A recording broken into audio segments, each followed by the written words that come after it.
इस कहानी को समझने के लिए पिछले के सभी भागों को जरूर सुनें। एक दिन सुबह सुबह वसुंधरा अपनी पूजा पाठ का काम खत्म कर रही थी। वो रसोई घर में सबके लिए चाय बना रही थी अपनी दिनचर्या के अनुसार। पर तभी बाहर रणधीर जी की आवाज़ आई और उनकी आवाज़ सुनकर सब लोग जल्दी से हॉल में आकर इकट्ठा हो गए। किसी को कुछ समझ नहीं आया कि रणधीर जी ने सबको हॉल में आवाज़ देकर क्यों बुलाया है। बबीता जी रणधीर जी को देखते हुए बोली, आपने इतनी सुबह सुबह सबको यहाँ क्यों बुलाया है? आखिर ऐसी कौन सी बात हो गई जो आपको इतनी सुबह सुबह ही करनी है? फिर उन्होंने रणधीर जी के चेहरे को देखा जिस पर गंभीरता के भाव थे। उन्हें देखकर बबीता जी समझ गई कि वह कुछ ऐसा कहने वाले हैं जो उन्हें पसंद नहीं आएगा। तो वह रणधीर जी से बोली, पहले ही इस घर में ऐसा बहुत कुछ हो रहा है जो मैं बिल्कुल नहीं चाहती हूँ, इसलिए प्लीज़ अब और कुछ ऐसा मत करिएगा जो मेरी बर्दाश्त के बाहर हो जाए। रणधीर जी धीर और गंभीर आवाज़ में बोले, बबीता, पहले तो तुम अपना मुंह बंद रखो, क्योंकि इस घर में सिर्फ एक तुम ही नहीं हो, बाकी और भी बहुत से सदस्य हैं। इस घर का बड़ा हूँ और इस घर के हर सदस्य को बांध कर रखना मेरा फ़र्ज है, और इस घर को जोड़ कर रखने के लिए मुझे जो भी करना होगा वह मैं करूँगा।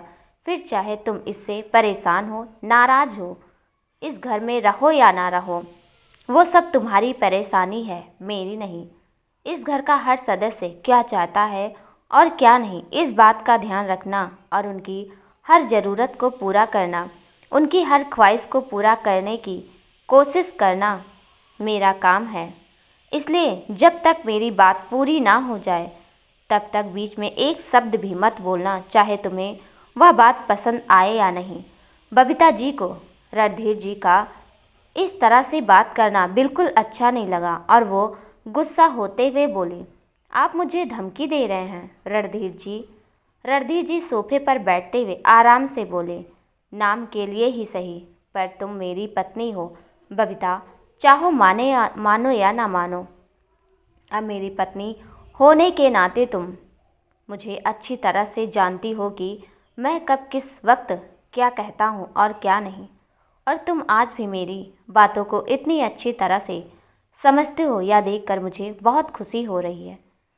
अपनी इतनी बेइज्जती होते देखकर तो बबीता जी के गुस्से की कोई इंतहा नहीं रही, लेकिन वह यह समझ गई थी कि रणधीर जी से अब और कुछ भी कहना अपने पैरों पर कुल्हाड़ी मारने के बराबर है, और फिर वह उनसे जबान लड़ाकर या उन्हें उल्टा जवाब देकर इतने लोगों के बीच उनकी बेइज्जती नहीं करना चाहती थी। इसलिए अपने दांत पीसकर शांत रह गई। उन्हें इस तरह से गुस्से में देखकर रजनी जी उनके बराबर में आई और उनके कंधे पर हाथ रखकर उन्हें सांत्वना देने लगी। लेकिन बबीता जी को बहुत गुस्सा आ रहा था, तो उन्होंने रजनी जी का हाथ झटका और जाकर एक कुर्सी पर बैठ गई और रजनी जी वहीं खड़ी रह गई। तभी समय और सुधीर जी रजनी जी के पास आए और उनके दोनों तरफ आकर खड़े हो गए। यह देखकर रजनी जी वहाँ से बबीता जी के पास जाने लगी तो सुधीर जी ने उनका हाथ पकड़कर उन्हें रोक लिया और अपने पास ही खड़ा रखा और उन्हें आंखों के इशारे से रणधीर जी की बात सुनने के लिए कहा। रणधीर जी ने सुहानी को अपने पास बुलाया और अपने बराबर में बैठाकर उनके सर पर हाथ रखते हुए बोले, सुहानी बेटा, मुझे आपसे बहुत ज़रूरी बात करनी है। वैसे तो सुहानी जानती थी कि रणधीर जी क्या कहने वाले हैं, लेकिन फिर भी अनजान बनते हुए बोली, कहिए अंकल, आप क्या कहना चाहते हैं? रणधीर जी, सुहानी बेटा, हम तुम्हारे पिता की उम्र के हैं और हमने हमेशा से तुम्हें अपनी बेटी के बराबर ही समझा है। तुम्हारे माता पिता के जाने के बाद हमने तुम्हारी जिम्मेदारी ली थी। इसे निभाने की हमने अपनी तरफ से पूरी कोशिश भी की है।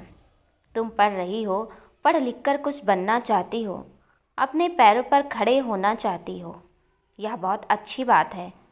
हम भी ऐसा चाहते हैं, लेकिन बेटियों की जिम्मेदारी उनकी शादी करके ही पूरी होती है और समय तुमसे शादी करना चाहता है बेटा।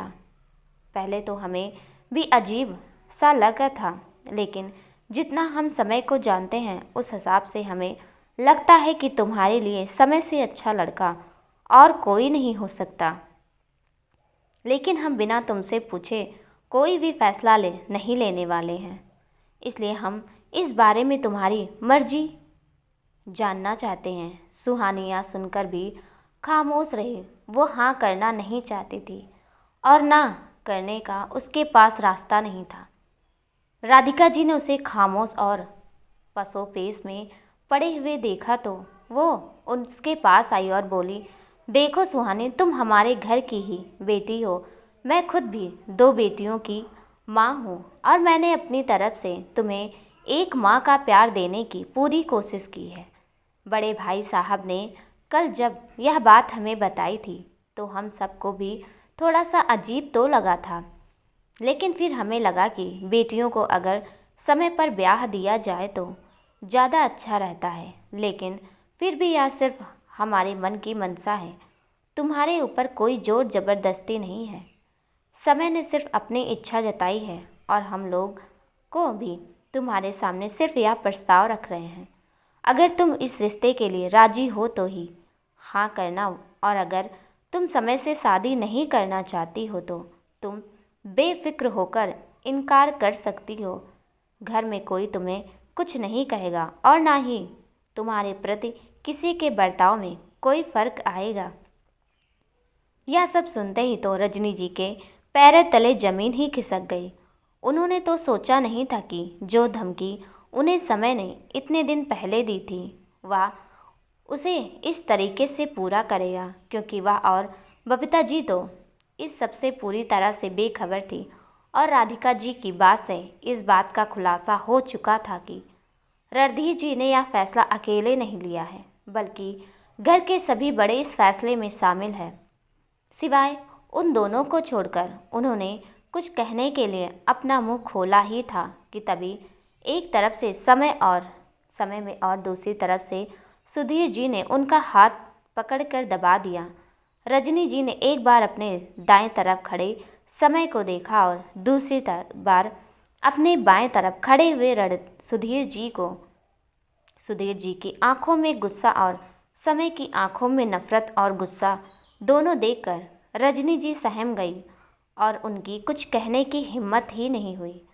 उन्होंने जो कदम आगे बढ़ाए थे वह कदम चुपचाप से पीछे ले लिए।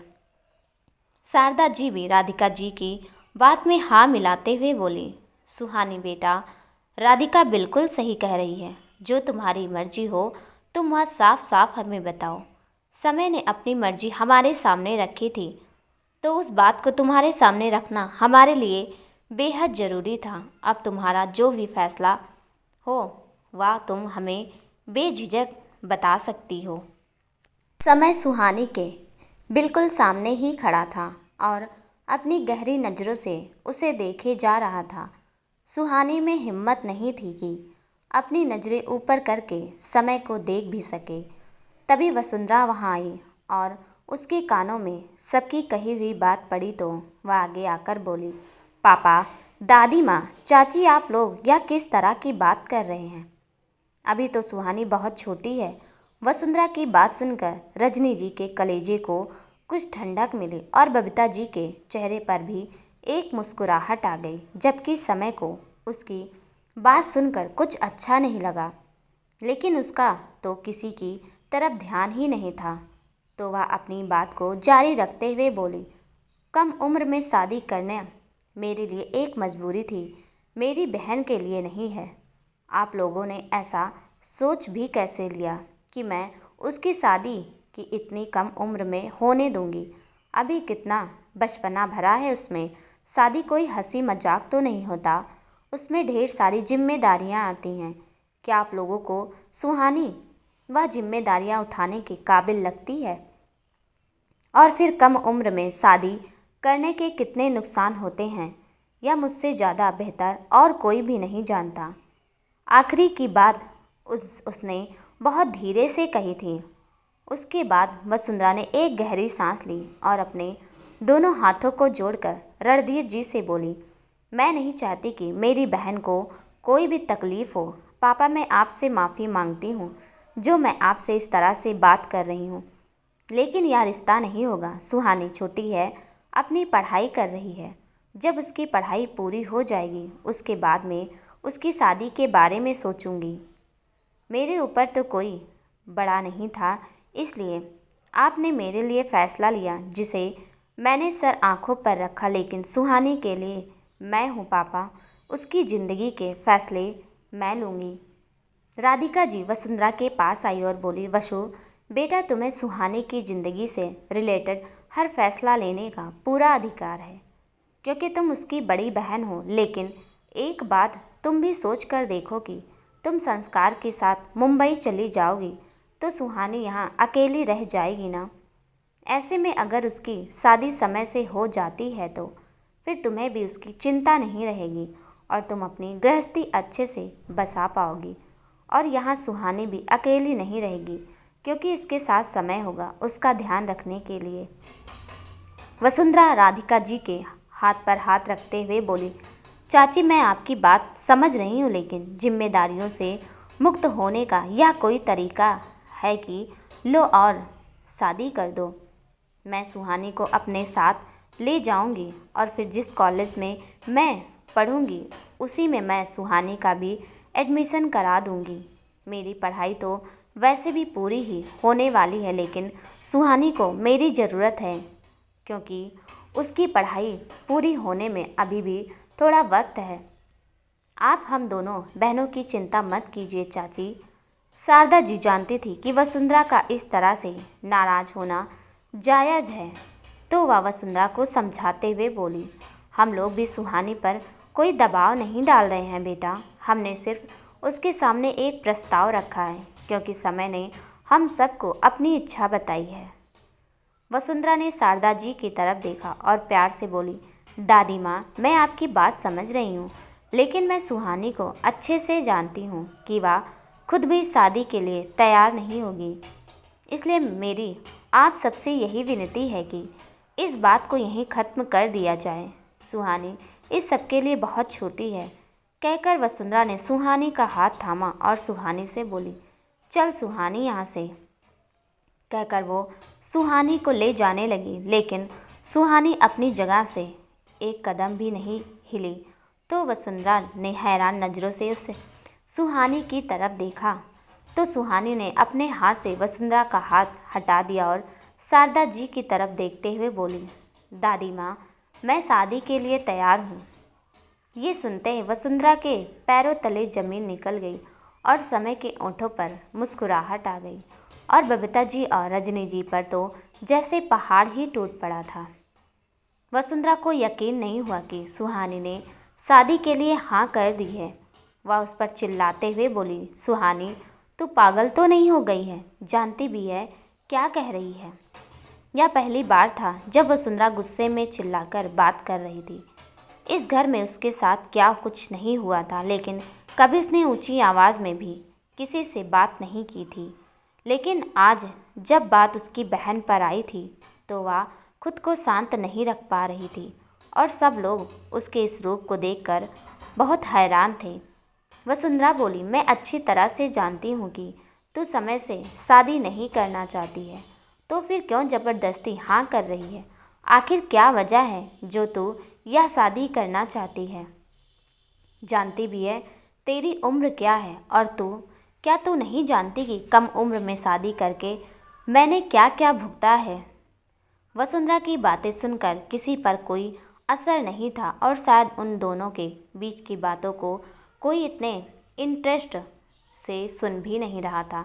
लेकिन संस्कार के कानों में वसुंधरा की कही हुई बातें पड़ी तो वो उसकी आखिरी की बात सुनकर परेशान हो गया कि आखिर वसुंधरा ने इस शादी की वजह से ऐसा क्या भुगता है।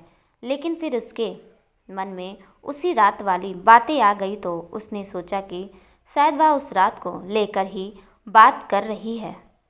इस वक्त सुहानी को बहुत ज़ोर से रोना आ रहा था, लेकिन वह किसी तरह से बस खुद को संभाले हुए थी क्योंकि वह वसुंधरा या परिवार वालों के सामने कमज़ोर नहीं पड़ना चाहती थी। इसलिए वह वसुंधरा पर चिल्लाते हुए बोली, मैं बहुत अच्छी तरह से जानती हूँ कि मैं क्या कर रही हूँ और क्या नहीं। और हाँ वसु, मैं अब कोई छोटी बच्ची नहीं रही हूँ। मुझे छोटे बच्चों की तरह ट्रीट करना बंद कर दो। मानती हूँ कि तू मेरी बड़ी बहन है, लेकिन एक बात याद रखना, तू मेरी बड़ी बहन है, मेरी माँ नहीं।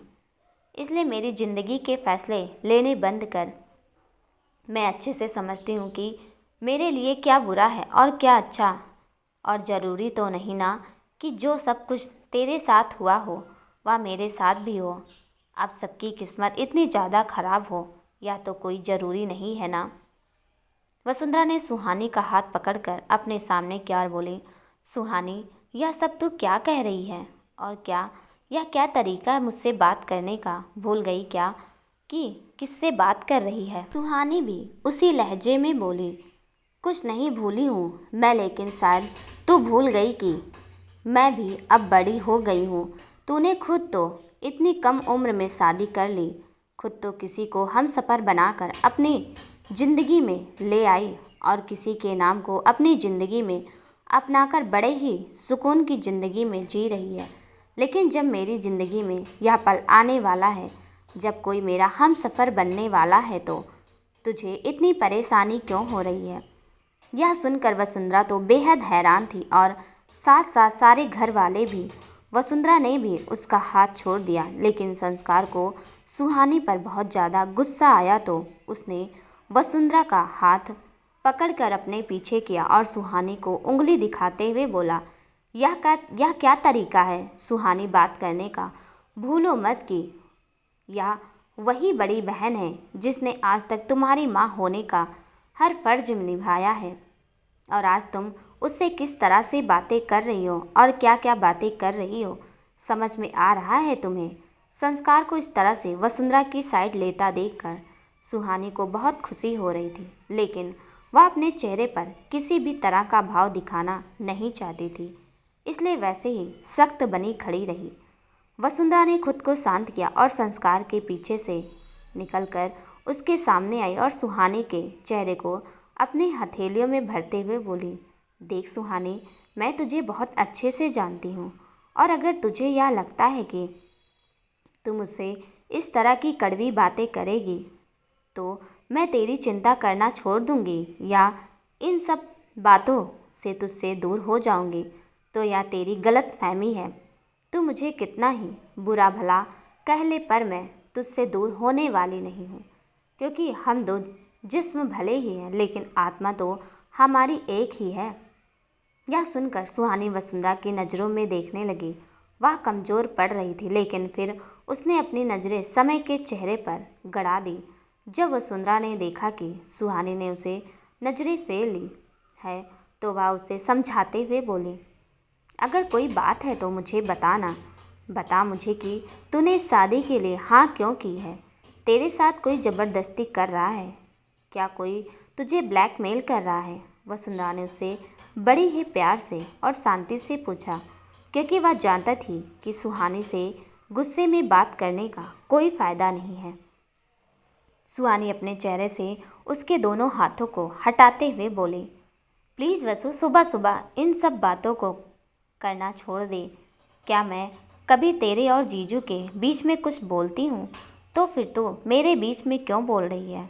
मुझे मेरी ज़िंदगी के फ़ैसले लेने देना, और मैं अपना फ़ैसला सुना चुकी हूँ। मेरा फ़ैसला यहीं रहने वाला है, इसलिए मुझे यूँ इमोशनल ब्लैकमेल करना बंद कर। और हाँ, अब मेरे कॉलेज का टाइम हो गया है तो मुझे रेडी होना है।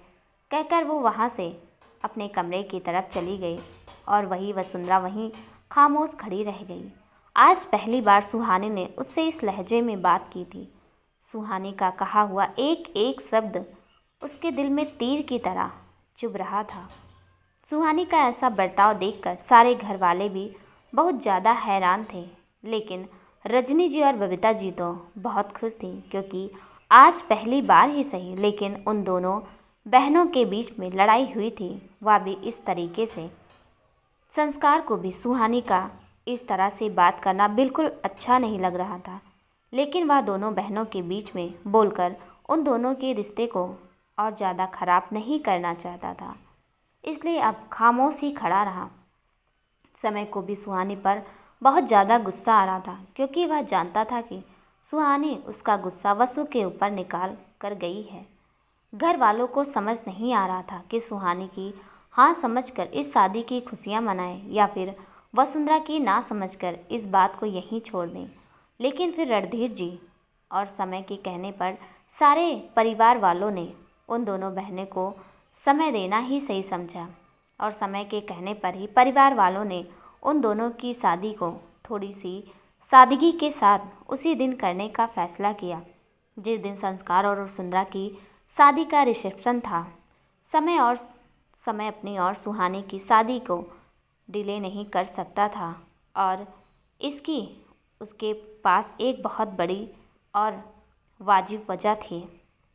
इधर सुहानी भागकर अपने कमरे में आई और दरवाज़ा बंद करके उससे सटकर ज़मीन पर बैठ गई और ज़ोर ज़ोर से रोने लगी। लेकिन उसने अपने ओठों पर अपनी हथेली रख दी ताकि उसके रोने की आवाज़ बाहर ना जाने पाए। वह बाहर तो सबके सामने मजबूती से खड़ी थी, लेकिन इस वक्त उसे कितना दुख हो रहा था या तो वही जानती थी। उसे बहुत बुरा लग रहा था वसुंधरा से इस तरीके से बात करके। इसने पहली बार अपनी बहन का दिल दुखाया था, वो भी समय की वजह से। वसुंधरा उससे वजह पूछ रही थी और वह चाह कर भी इस शादी के लिए हाँ करने की वजह उसे नहीं बता सकती थी। वह क्या बताती कि उसे समय ने मजबूर किया है कि अगर वो इस शादी के लिए हाँ नहीं करेगी तो वह उसकी ज़िंदगी में कभी खुशियों को आने नहीं देगा और अबीर को जान से मार देगा। वो अच्छी तरह से जानती थी कि अबीर उसका बेस्ट फ्रेंड है और बहुत ही अच्छा लड़का भी है। इस सब में उसकी कोई गलती नहीं थी। वह उससे प्यार करता है, शायद वह खुद भी उसकी तरफ आकर्षित होने लगी थी, लेकिन वह अपनी फीलिंग्स को प्यार का नाम नहीं देना चाहती थी, या फिर शायद उसे उससे प्यार था ही नहीं।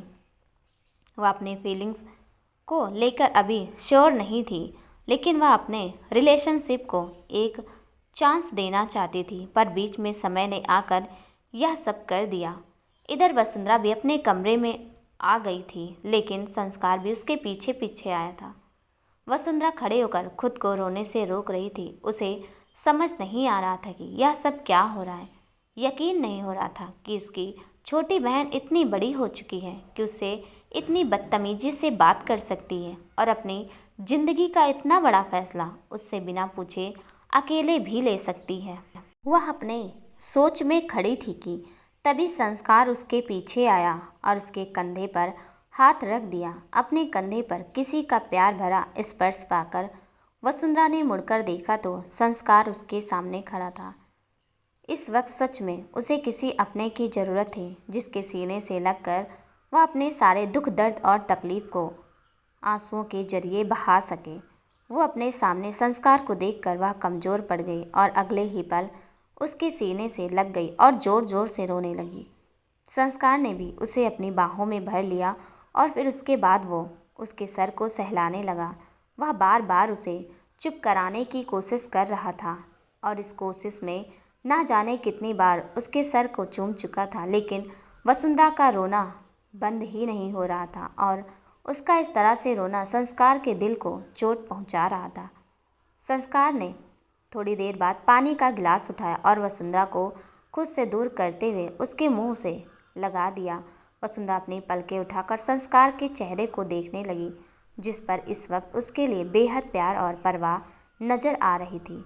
वसुंधरा संस्कार को देखती तो रही, लेकिन बोली कुछ नहीं, क्योंकि गुस्सा और नाराज़गी तो उसके दिल में संस्कार के लिए भी बहुत थी, जिसे संस्कार भी समझ रहा था। लेकिन वह इस वक्त चुप नहीं रह सकता था। वह वसुंधरा के पास आया और उसके चेहरे को अपनी दोनों हथेलियों में थामकर अपने दोनों अंगूठों से उसके आंसुओं को साफ करके उसके चेहरे को अपने चेहरे के करीब करते हुए बोला, तुम अब सबकी चिंता करना छोड़ दो धरा, और जो हो रहा है वह होने दो। मैं मानता हूँ कि बड़ी बहन होने के नाते तुम्हें सुहानी की चिंता करने का पूरा अधिकार भी है, और जो तुम कह रही हो वह गलत भी नहीं है।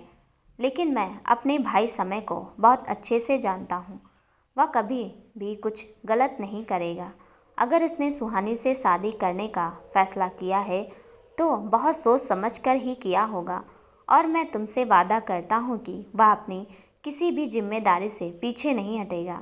वह सुहानी को बहुत खुश रखेगा, या तुम खुद देख लेना। संस्कार अपनी बातों से वसुंधरा को यकीन दिलाने की कोशिश कर रहा था, लेकिन वसुंधरा को तो अब किसी पर यकीन ही नहीं रह गया था। अगले ही दिन से समय और सुहानी की शादी की सारी रस्में शुरू हो चुकी थी। आज उन दोनों की हल्दी की रस्म होनी थी, जिसकी तैयारी बड़े जोर शोर से चल रही थी। दोनों को लाकर आंगन में पाटे पर बिठाया गया और बीच में एक पतला सा पर्दा लगा दिया गया। सुहानी तो बेमन से हर रस्म का हिस्सा बन रही थी, लेकिन समय अपनी शादी की हर रस्म को लेकर बहुत ही ज़्यादा एक्साइटेड था। बबीता जी और रजनी जी दोनों ही शादी से बिल्कुल खुश नहीं थी, लेकिन वह अब कुछ भी नहीं कर सकती थी, क्योंकि रणधीर जी ने उन दोनों को चुप रहने की धमकी जो दी थी, और साथ ही साथ संस्कार और समय भी साफ साफ उन दोनों से कह दिया था कि अगर इस बार उन दोनों ने उनकी खुशियों में जरा सा भी अड़ंगा डालने की कोशिश भी की तो वह दोनों भूल जाएंगी ये दोनों उनकी माँ हैं, और उन्होंने जो कुछ वसुंधरा और सुहानी के साथ किया है वो उस सब का पर्दाफाश अपने परिवार वालों के सामने कर देंगे। और बबीता जी और रजनी जी बहुत ही अच्छे से जानती थी कि अगर परिवार वालों को उसकी सच्चाई का पता चल गई तो परिवार वाले उन्हें एक सेकंड भी इस घर में नहीं रहने देंगे। इसलिए अब उनके पास चुप रहने के अलावा और कोई रास्ता नहीं था। संस्कार और समय की शादी में शामिल होने के लिए राधिका जी की दोनों बेटियां रीमा और सीमा अपने पति और बच्चों के साथ विदेश से आई हुई थी, और साथ ही रजनी जी की बेटी सालू के होने वाले ससुराल वालों को इस शादी में शामिल होने के लिए न्योता भेजा गया था, क्योंकि एक तो नया नया रिश्ता था और ऊपर से सालू के सगे भाई की शादी थी। हल्दी की रस्म को शुरू करने के लिए राधिका जी एक कटोरी में हल्दी लाई और पहले समय को हल्दी लगाई गई। उसके बाद समय की लगाई हुई हल्दी में से थोड़ी हल्दी बाकी बची हुई हल्दी में मिलाकर सुहानी को हल्दी लगाने की तैयारी होने लगी। वसुंधरा एक कोने में खड़ी होकर सारी रस्मों को देख रही थी। इस वक्त उसकी आंखों में नमी थी। वो किसी की रस्मों में भाग लेना नहीं चाहती थी, क्योंकि उस दिन के बाद सुहानी और उसके बीच में कोई बात नहीं हुई थी। ना तो सुहानी ने उससे बात करने की कोशिश की थी और ना ही वसुंधरा ने सुहानी से। वसुंधरा सच में सुहानी की बातों से बहुत आहत थी। जैसे ही शारदा जी ने सुहानी को हल्दी लगानी चाहिए तो सुहानी ने उन्हें मना कर दिया और उनसे विनती करते हुए बोली, दादी माँ, मैं चाहती हूँ कि मुझे सबसे पहले हल्दी मेरी बहन वसु लगाए, क्योंकि मेरी ज़िंदगी पर भी पहला हक उसी का है। तो फिर मेरी ज़िंदगी के इतने बड़े दिन से जुड़ी हर रस्म को करने का पहला हक भी उसी का है। प्लीज़ आप नाराज़ मत होइएगा। शारदा जी ने उसके सिर पर हाथ रखा और बोली, इसमें नाराज़ होने वाली कोई बात नहीं है बेटा, क्योंकि वह तुम्हारी बहन है और तुम पर सबसे पहला हक उसका ही बनता है। फिर उन्होंने वसुंधरा को आवाज़ दी और उसे बुलाकर हल्दी लगाने के लिए कहा। वसुंधरा का मन नहीं था, लेकिन वह शारदा जी का अपमान नहीं करना चाहती थी, इसलिए चुपचाप आई और सुहानी के हल्दी लगाने लगी। वह सुहानी की नज़रें नहीं मिला रही थी, जबकि सुहानी उसे एकटक देखे जा रही थी। वसुंधरा उसे हल्दी लगाकर वहाँ से जाने लगी तो सुहानी ने उसका हाथ पकड़ लिया और बोली, अपनी इस पागल बहन से इतनी ज़्यादा नाराज़गी है कि अब तू उससे बात भी नहीं करेगी, उसकी तरफ देखेगी तक नहीं। वसुंधरा भी नाराज़गी से बोली, मेरी छोटी सी बहन बहुत ज़्यादा बड़ी हो गई, उसे मेरी कोई ज़रूरत नहीं है। वो अपने फैसले भी खुद ले सकती है और अपनी ज़िंदगी में अकेले ही खुश रह सकती। यह सुनकर सुहानी रोने लगी और बोली, तेरी बहन तेरे बिना हमेशा अधूरी है वसु। अपनी बहन से इतनी नाराज़ मत हो कि तेरी बहन अपनी ज़िंदगी के इतने बड़े मौके पर भी उदास रहे। सुहानी को इस तरह रोता देखकर वसुंधरा का सारा गुस्सा पल में बिखर गया और वह जाकर उसके गले लग गई। यह देखकर पूरा परिवार बहुत खुश हो गया, क्योंकि पूरा परिवार दोनों बहनों के बीच की अनबन से नावाकिफ नहीं था। उसके बाद एक एक करके सारे परिवार वालों ने समय और सुहानी को हल्दी लगाई और फिर मिलकर खूब डांस किया। रीमा और सीमा की पोतियों ने तो समय को पूरी तरह से हल्दी में रंग दिया था, जैसे यह हल्दी की रस्म ना होकर होली का त्यौहार हो। सभी परिवार वाले बहुत खुश थे, क्योंकि बहुत दिनों बाद घर में खुशी का मौका आया था। समय और सुहानी के हल्दी लगता देखकर संस्कार और वसुंधरा को अपनी शादी याद आ गई, क्योंकि उन दोनों की शादी में तो कोई ऐसी रस्म हुई कि नहीं थी। यह देखकर वसुंधरा की आंखों में एक बार फिर नमी ने जगह बना ली, लेकिन उसने आपको अपनी आंखों की नमी को बाकी सब परिवारों ने से जल्दी ही छुपा लिया, लेकिन वह संस्कार से छुपा नहीं पाई। दोस्तों, इस कहानी का अगर कोई भी भाग आप लोगों से छूट गया है तो आप हमें कमेंट में ज़रूर बताइएगा, मैं उसका लिंक आपको दे दूँगी। कहानी कैसी लगी कमेंट में ज़रूर बताइएगा, और कहानी पसंद आए तो प्लीज़ चैनल को सब्सक्राइब कर दीजिएगा, साथ में बेल आइकन भी प्रेस कर दीजिएगा, ताकि मेरे आने वाली हर वीडियो का नोटिफिकेशन आपको मिल जाए। तब तक के लिए नमस्कार।